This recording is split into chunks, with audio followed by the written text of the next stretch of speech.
ब्रह्मा के मुंह से ब्राह्मण पैदा हुआ तो ब्रह्मा का लुगाई था। ब्रह्मा के हाथों से पैदा हुआ छत्री, ब्रह्मा के पेट से हुआ है वैश्य। मतलब चार्जशीट बनाओ और उनको बेल दे दो और नौकरी करने दो। जनता के लिए तो कोई काम नहीं कर रहा, सब अपनी सीट के लिए कर रहे हैं सर। नमस्कार, आप देख रहे हैं सौगन टीवी। मैं हूं रौनक कुमार। हम अभी मौजूद हैं दिल्ली के कनॉट प्लेस में और यहाँ पे आगामी लोकसभा चुनाव को लेकर के गहमागहमी हुई है।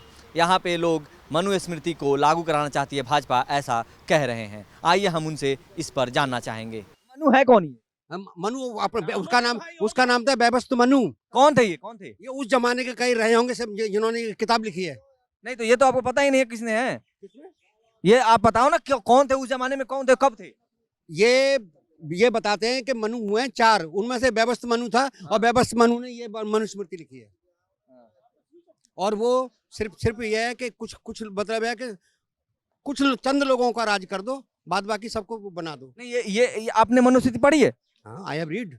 मतलब तुम पसंद करोगे पढ़ना, मेरे साथ चलो पढ़वाओ। नहीं, मैं पूछ रहा हूँ, पढ़े हैं? हाँ, पढ़ी है।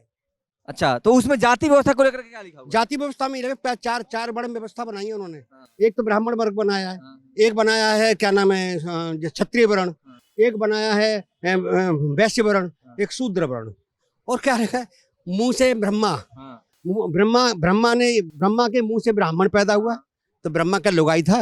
ब्रह्मा के हाथों से पैदा हुआ छत्री, ब्रह्मा के पेट से हुआ है वैश्य। तो ब्रह्मा आदमी था या लुगाई था? वो मुझे बताओ। नहीं, तो वो उस समय जो जाति व्यवस्था थी, जो उस समय वर्ण व्यवस्था कहते थे, तो वो कर्मधारी थी कि जन्मधारी थी? अरे रिजर्वेशन तो जब भी था, रिजर्वेशन रिजर्व कर दिया था इन्होंने उस टाइम पे। हाँ, ब्राह्मण का बेटा ही ब्राह्मण बनेगा। कर्म तो उसे कहते हैं, कर्म करने पर बनेगा। ये तो पहले से चालाकी है ये। तो ये ब्राह्मणों ने किया है मतलब? और किसने किया है? और किसने किया है? लेकिन मनु क्या ब्राह्मण थे? और क्या, ब्राह्मण ही थे। लेकिन लोग तो कहते हैं कि वो राजा थे, क्षत्रिय थे। नहीं, जैसे अम्बेडकर जी वो थे कानून मंत्री, ऐसे उस जमाने में वो रहे होंगे। तो अभी भारतीय जनता पार्टी क्या चाहती है? मनुस्मृति लागू करवाना, ऐसा लगता है, ऐसा लगता है। लेकिन उन्होंने तो कभी ऐसा कुछ किया नहीं है। कभी उन्होंने कहीं कहा नहीं है मनुस्मृति के बारे में, कहीं वो बयान भी नहीं देते। आपको मालूम ही नहीं, जिस समय 2014 में ये लोग आए तो मनु की यहाँ पर ओल्ड सेक्रेटरीट पे कम से कम 1000 मूर्ति थी, जो कि बाद में हल्ला गुल्ले से फिर इन्होंने नष्ट करा दिया, मेरे या छिपा दिया होंगे आगे समय ये। हाँ, तो लोकसभा चुनाव 2024 में बीजेपी को आप कहाँ देखते हैं? देखिए, बेईमानी करें तो ये जीती हुई पड़ी है, और अगर ना करे तो? ना करें तो हारी पड़ी है। वो बेईमानी कैसे करने वाले हैं वैसे? वो कर लेते कैसे करते हैं? देखिए, आपकी वो ईवीएम मशीन है ना, उसमें हम 100 मशीनें ऐसी रख लेते हैं जिसमें 1 से 100 तक सच्चे जाएंगे। कमल पे ये सब जो डालोगे उसमें वही पहुंच जाएगा। बाद बाकी फिर क्या होगा? फिर वही जाएगा 1-4, 1-5, 1-6 का अनुपात के अनुसार। लेकिन जब चुनाव आयोग ये कहता है कि विपक्षी पार्टियों को कि आप आइए और आप हैक करके दिखाइए, तो क्यों नहीं तैयार होती? तो पहली 100 मशीन को तो दिखाएंगे, हैक करके देख लेते हैं। वो एक बार हैक करके दिखाया भी है। नहीं तो गए ही नहीं। वैसे केजरीवाल जो है जल्द, ऐसा लोग बीजेपी वाले कह रहे हैं कि बहुत जल्द वो जेल में दिखने वाले हैं। हाँ, वो तो देखा, किसी को भी डाल सकते हैं। वो राजाशाही चल रही है ना, लोकतंत्र रहा ही नहीं है भाई साहब। किसी को भी मान लो तुम पर आरोप लगा है, मैं आपको 14 दिन की रिमांड पर ले जा सकता हूँ। मतलब पूछताछ, रिमांड माने पूछताछ होती है।